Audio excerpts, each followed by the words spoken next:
Alright, so I need to have a talk with my audience on this channel because if you haven't noticed this year, I've been kind of doing like a Corey extension thing where I've uploaded a couple videos and then I've taken a short hiatus and then I've uploaded a couple more videos and then I'm back, and it always breaks my heart because whenever I come back, I'm greeted to a bunch of people saying, "Oh, thank God you're making more videos," and then I'm gone again. Well, today I need to explain to you all where my headspace is, and I'm sure a lot of you have been wondering, well, if he's not making videos, what is he doing? Well, I need to start off by I'm gonna tell you all something that somebody said to me recently, and it's gonna sound so simple, but it really took somebody telling me this for me to really get it, and that's that hobbies are supposed to be fun.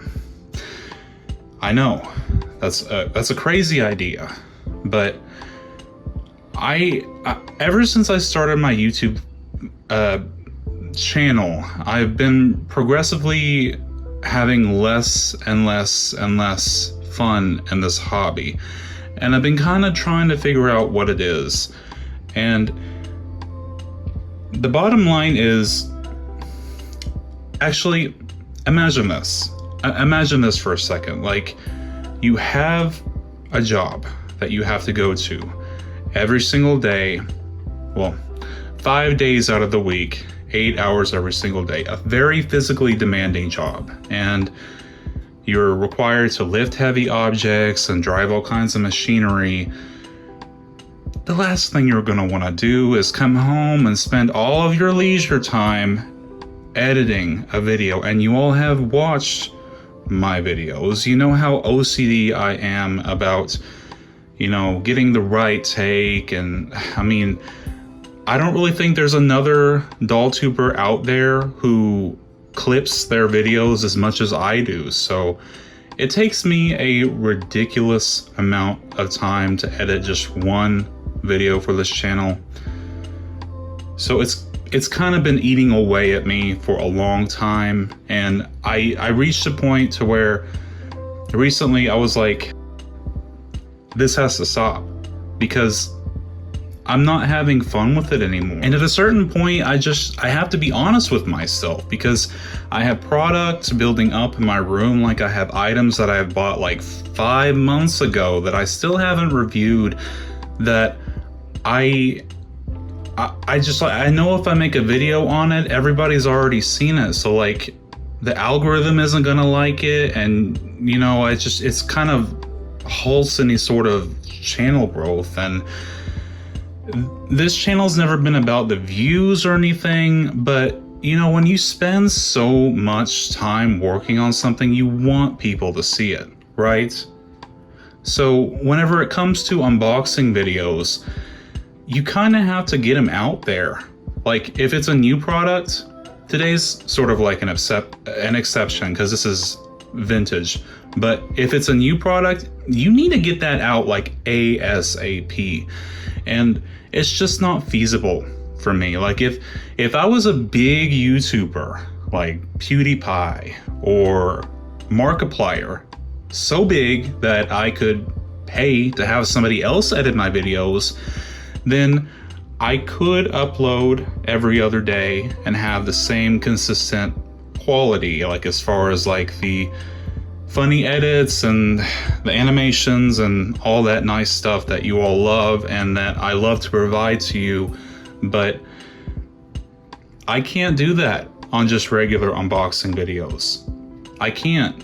It's just, I want to make higher production videos for this channel, but I can't do that if every single unboxing video, like every single little Barbie doll unboxing video, I'm spending hours and hours and hours on it as if it's a production. And in a way it is a production, but at this point I'm over editing. Like, there is no need for as much editing as I've been doing for these little unboxing videos. It's just not necessary. And I realize I've slowly come to the realization as to why no other doll tuber does that. It's because it's not feasible. It doesn't make any sense. So what have I been doing instead of recording and editing videos for the channel? Well, for starters, I have been refreshing and sort of giving some attention to older dolls in my collection that have been neglected since I started my YouTube channel. This is one of my favorite dolls in my collection. I nicknamed her Granny. Her head sculpt is from the I think it's like the Heart family or Happy, I think it's Heart family Barbie collection in the 1980s. And you can see I curled her hair, I gave her some new hands, I rebodied her, I updated her outfit, and I have just been, giving some love to some of my older dolls that deserved it. And that's kind of what I've been doing lately, is I have been doing whatever I can to make myself happy in my collection. And this, customizing her, curling her hair and all that, I really enjoyed it. I actually had fun for the first time in a long time in my hobby. And I haven't really ever properly introduced her on the channel before, but one thing that I wish Mattel would do is I would love some more age diversity in the Barbie collection, and I have been having to get a little creative with adding some of my own. So Granny to me represents an older fashionista, because most of the Barbie fashionistas, they look like they're young adults, like they're in their 20s or 30s, but Granny is an older fashionista. Which, you don't just stop being fashionable after you hit a certain age. So she kind of has the heart of a child, and I really love her. And also, if you follow me on Instagram, you know that I have been thrifting a lot, which is what we're going to be talking about today. These are 2 thrift store finds from months ago. I think I actually got that one last year. But yeah, I've been doing that, and it's made me enjoy my life a lot more. And another thing that I've been doing is thinking. I've been doing a lot of thinking and reassessing what I want to do with this channel. So today I am setting some ground rules. Okay? For unboxings, for regular unboxings on this channel, they are going to be minimal editing. I am going to stop over editing on my unboxings on this channel. I'm going to get the doll, say what I want to say, and leave on with my life so that I can actually enjoy my other things that I like to do. Because believe it or not, there's other things that I like to do outside of doll collecting. And in order to keep up editing the videos, I have to dedicate my entire life to it, and I can't do that. I'm making myself miserable, and I trust that if you care about me, if you all care about me and my mental health, that you will support this decision. Because in the long run, this is a great compromise, because I will be putting out content more regularly, so you all get more content, and I also won't be as stressed as I have been. So just low stress. So like I mentioned earlier, one of the things that makes me happy is I really enjoy going thrifting. Thrifting is something that I've loved to do ever since I was a kid. Whenever I was a kid, we didn't have a lot of money, so I loved going to Goodwill because I didn't feel as bad about getting something because everything was cheap there. And also, you never know what you're going to find at the thrift store. And both of these were found this one was kind of found at a comic book store. This one was found at a thrift store.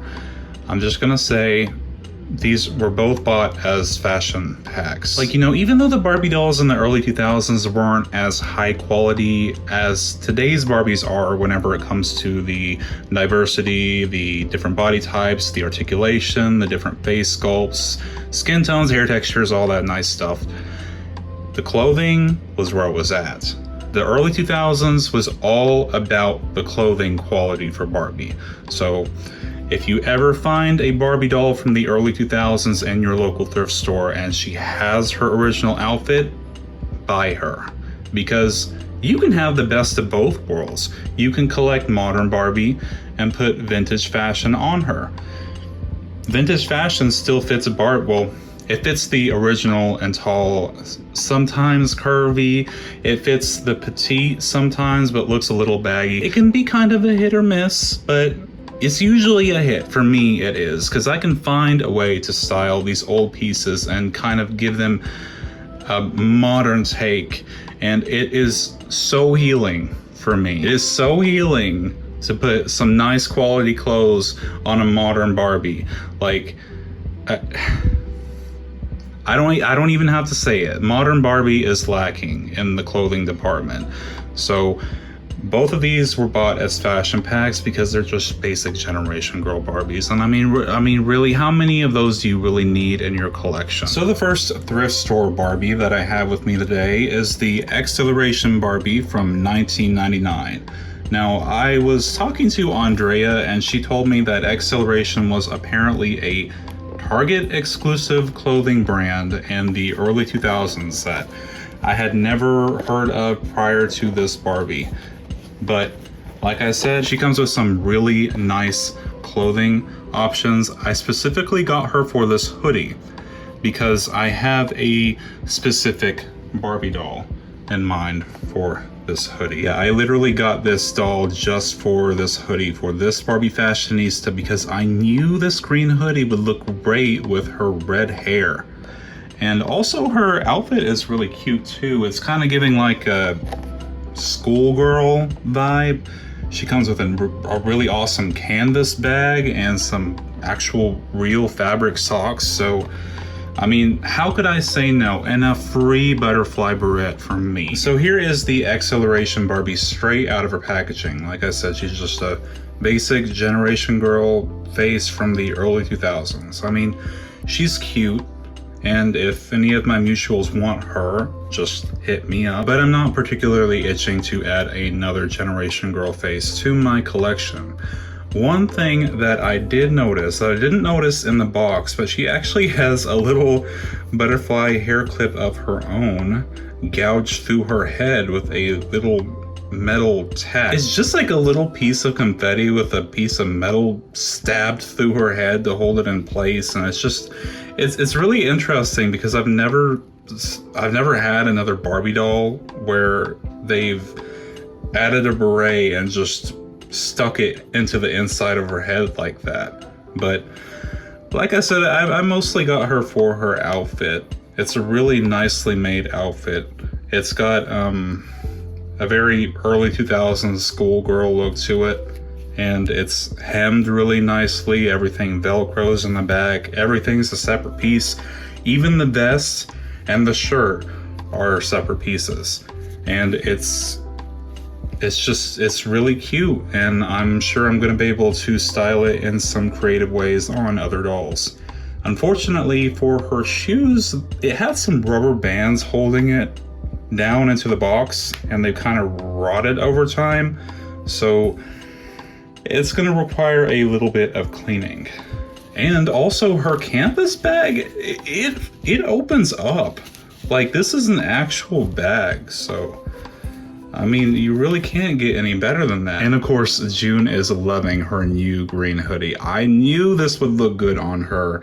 And look how well it fits, and it's got working pockets. I mean, it's just so nice. And I gotta try on that butterfly hair clip. And as for the second doll that I'm going to be opening up today, here is a Going Home Barbie from Mattel Asia. This is from the early 2000s as well, as you can tell from the logo and also the face sculpt chosen. I got this from a store called Thrift Smart in Nashville. It's a really nice thrift store. Sometimes they have fashion doll stuff, not often, but I'll go ahead and let the back of the box kind of explain what this doll is. She was basically a souvenir that was given by Mattel to parents in the United States who adopted Chinese orphan children. And she actually does come with a little Chinese baby. I promise you, he or she or it is in there somewhere. And here is the Going Home Barbie straight out of her packaging. Another nice Y2K fashion pack for me. I gotta say, I'm gonna have to get really creative with styling these pieces specifically, because this outfit was really meant to be this outfit, and honestly, it's not really my style. It's a little too like picnicky for me. It's not like as edgy as I usually like to dress my dolls, but I'm sure I'll come up with a really cool way to style them. And I didn't notice it whenever I picked her up, but like, look how cool these chunky blue shoes are that she has. They don't really have any sort of painted detail on them, but like the sculpt is, I mean, I don't have this shoe sculpt in my collection yet, and they just really took me off guard because they're really, really cool. Like, her top is actually knitted, y'all. Like, it was another world. Like, the early 2000s was another world whenever it came to the quality of the clothing for Barbie. And here is her little Chinese baby. I think that this baby sculpt was called Chrissy. I think. Correct me if I'm wrong, but I'm pretty sure that this is the Chrissy baby sculpt from the early 2000s. Now, after that whole spiel that I had about age diversity, I'm honestly not one to collect the Barbie babies. I don't know what it is, just something about the idea of my dolls reproducing and making their own children bothers me. Maybe I'm overthinking it, as I tend to do. But this baby is really cute, and its little outfit that it has, like with the ribbon strap and like the hemmed edges, this little Barbie baby doll from the early 2000s has much better constructed outfit than a modern full-sized Barbie doll. Well, thank you all for joining me for this little channel update video / thrift store haul. I have a lot of catching up to do whenever it comes to my unboxings on this channel, and if you see a sudden influx in content on the Barbie's GBF channel, don't be surprised. As always, don't forget to like, comment, and subscribe if you enjoy my content to support my channel, and I'll see you all in the next video. Thank you so much. Bye.